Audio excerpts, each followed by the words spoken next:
If there's one part of the world that has sustained more damage, well, perceptionally speaking, than Venezuela in Trump's attack, it is the United Kingdom and the European Union. A continent that ruled the rest of the world less than a century ago has now been reduced in many people's minds to groveling pathetically in front of Trump. And it is truly an epic and historic sight. When Russia crossed into Ukraine, European leaders found their voice instantly. Moral outrage, thunderous speeches, billions in weapons, red lines, ultimatums, Keir Starmer, Kaya Kallas, Emmanuel Macron, Berlin, Brussels, all loud, all righteous, all absolutely certain about international law, sovereignty, and the rules-based order. But when the United States does something similar in Venezuela, the same leaders suddenly develop a bit of a stutter. It's embarrassing, cringeworthy, how tame nearly every single European leader has managed to sound in the last 48 hours. Statements are vague, language is soft, condemnation disappears, and don't get me started on how these leaders in Europe and the UK have sounded on Trump directly talking about taking Greenland.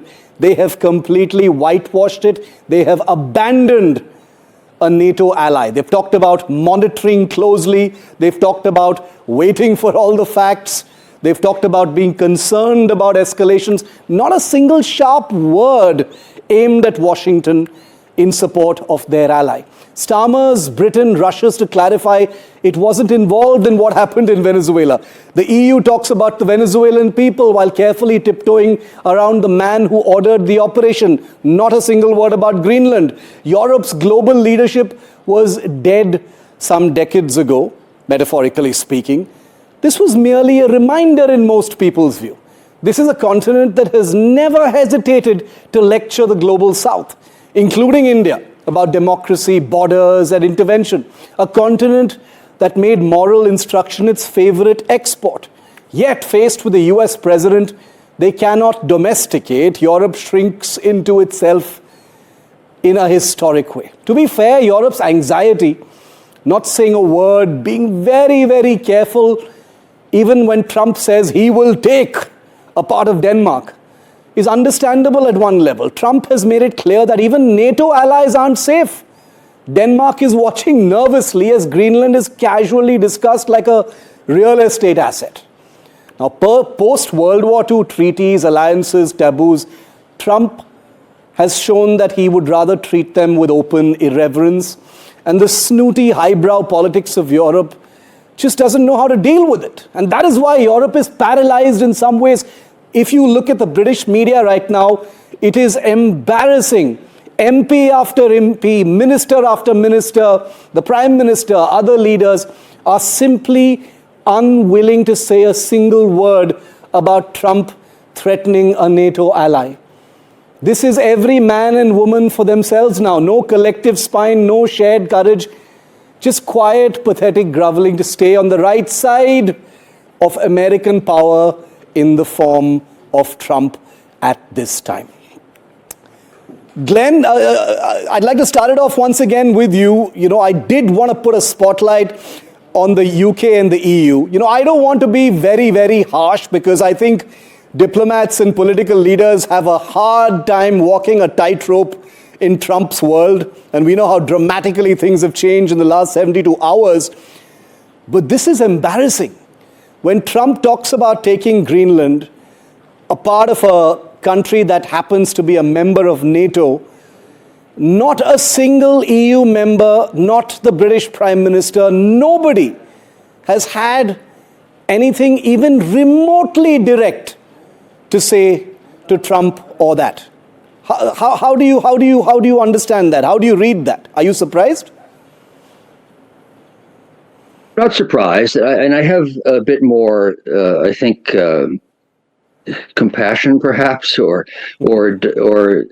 inclination to defend the timorous response by European leaders so far, because they're in an awkward spot. Yeah, Trump is a sociopath and reacts reflexively and violently to any imagined disagreements. If one does not kowtow utterly, then he will seek to destroy the person, and he holds grudges. And the U.S. is powerful. Europe is disjointed in material sense in this equation. So it's wiser for the Europeans to avoid provoking an irrational, aggressive, sociopathic bear with a lot of military forces in an effort to stop him from doing what they oppose. Yeah. So I think it's a sensible thing, although it is humiliating. Now, were we speaking 10 years from now, if trends continue, Europe will have once again, for the first time in 80 years, developed significant global level force projection capabilities. And then you wouldn't find such timorous behavior. But for now, it's a sensible way to try to avoid provoking Trump from doing what he seems to be inclined to do. Sensible but humiliating. Ambassador Shankar, how do you see it? I would agree with that assessment to some extent. But what it does is that it makes Europe complicit to some extent in the erosion of the international order. Yeah. You know, when you're talking about a rules-based order or law-based order, in fact, this is the interesting thing, that the US talks about a rules-based order, not an international law-based order. But not now. It clearly erodes it. And that, I think, is going to be the larger consequence for the world, because it means that the powerful can do what they want. Yeah. And the weak will have to endure what they must. So I think we are really moving into a world which is red in tooth and claw. Yeah. It's not a world which will look at, adhering to the UN Charter, respecting territorial integrity, respecting sovereignty. And of course, there are very visible double standards, as we've seen, both not just with regard to Venezuela. I think the whole world has kept silent with regard to Gaza. And, the population there has paid a terrible price for everyone's support for Israel and Israel's security. And now you're seeing it again with regard to Venezuela. You're seeing it again with regard to Greenland. So I think this is going to be the larger casualty.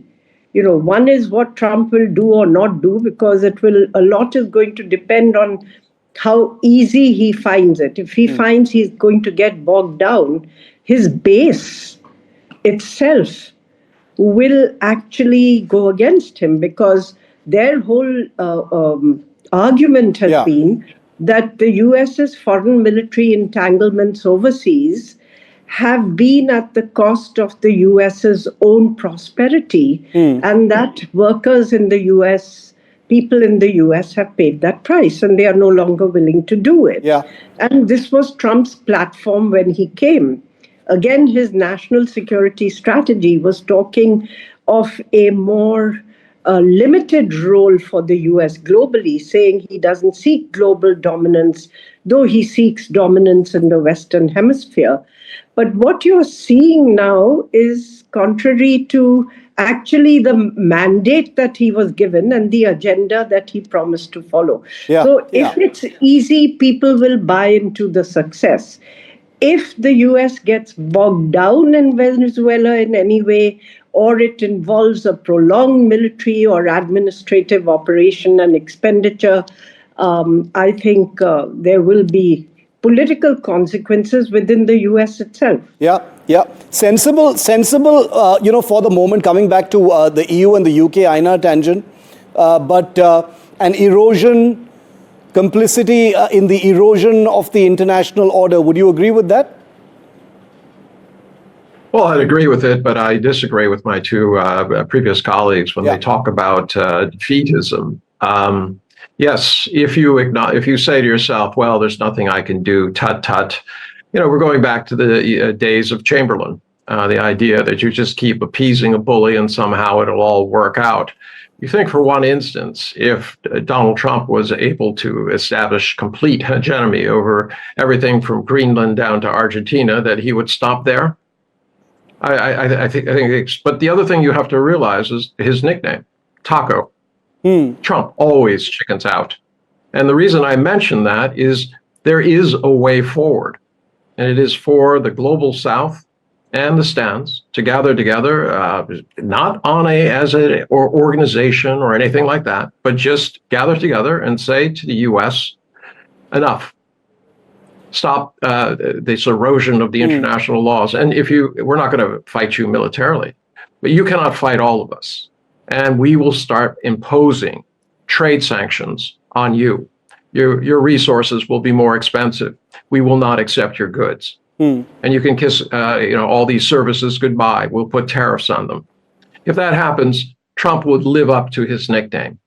He would have no choice but to chicken out and find some other dead cat or white rabbits to release in front of the press to try to get them away from his internal issues.